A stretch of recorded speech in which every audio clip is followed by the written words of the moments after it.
Just keep saying that. Cool. All right. Does it sound good, Nick? It sounds good. Thank you. Okay, let's do it. Where are you from, Josh? Originally, I'm from Kalamazoo, Michigan, and then lived in Milwaukee for a while. Yeah. Now I'm here Yeah. And when did you move to Chicago?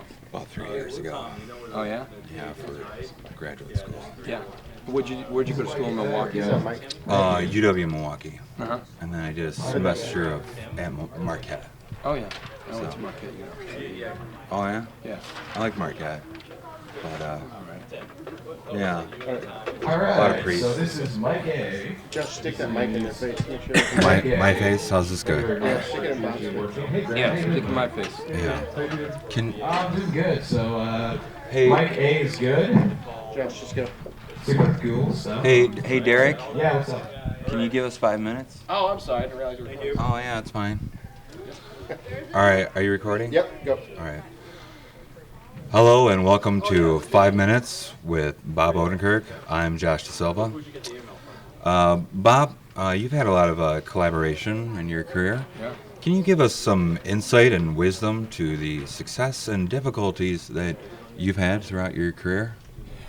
Yeah, I've done a lot of collaborating, and I do it still now all the time. I like working with other writers, and it can be a tricky thing to find out if it's working. It takes you a few, weeks to find out if you really have a good collaboration. So you can get into something that you thought was going to work out great and be a lot of fun, and then find that it's not generating great material, or that it's just frustrating. But it's still worth it to me, because when you have more than one person thinking about a plot or whatever project, you just get more, you move faster through the choices that you have. But it's also really important that both people, or if there's more than two, everybody sort of has the same basic idea of what it is you're trying to do. So it can be very tricky, but it's fun too. You get to laugh with each other, make each other laugh and stuff. Bob, the entertainment industry is currently in flux, now more than ever. You've worked in all three coasts, including Chicago. Do you have any insight or opinions to how Chicago is becoming a larger player in the media industry? Well, actually, it's interesting. The one thing I've noticed is the colleges in Chicago, Columbia and DePaul, are generating more people who are, actually making stuff in Hollywood.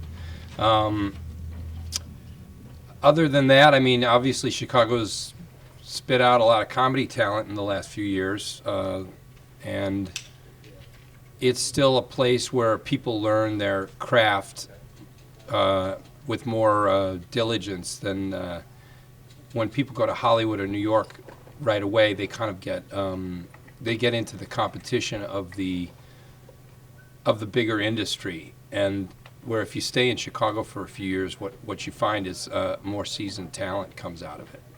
So that's how I think Chicago affects the whole industry. Thank you. Bob, you are an accomplished thespian. Is there a role that you've ever dreamed about playing? Well, I've heard this about this role called Hamlet's.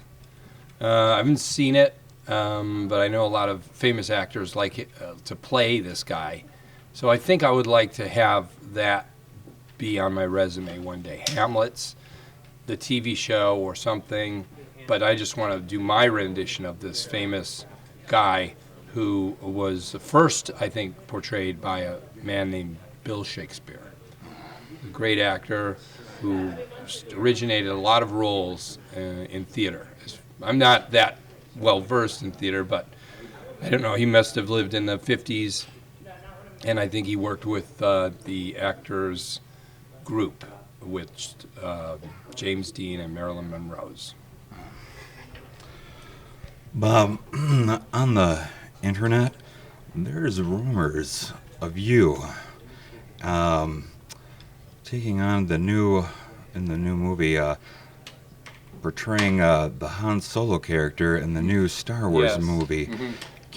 Can you confirm or deny or? Yeah, those are real rumors. They genuinely are being spread. I started them, so that's how I know. But they are real rumors. They're happening. So total confirmation. Excellent. Bob, can you talk about any upcoming projects? Well, I'm going to start a parade, and I want to get everyone outside walking down the street.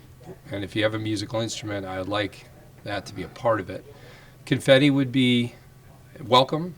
I don't really know about cleanup, though. I haven't thought about that. But I just think that would be something that's a look. The fact is, the studios are making the movies, and they cost a lot to make. And I'm not going to get into break into that business.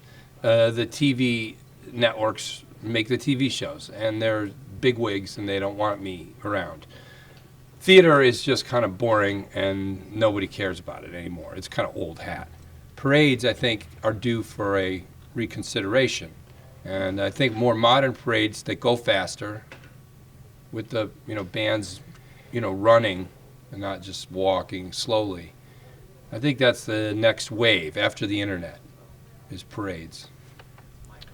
You hit it here first. Parades. Well, that was 5 minutes with Bob Odenkirk. Thank you. Great. Thanks, Bob. Sure.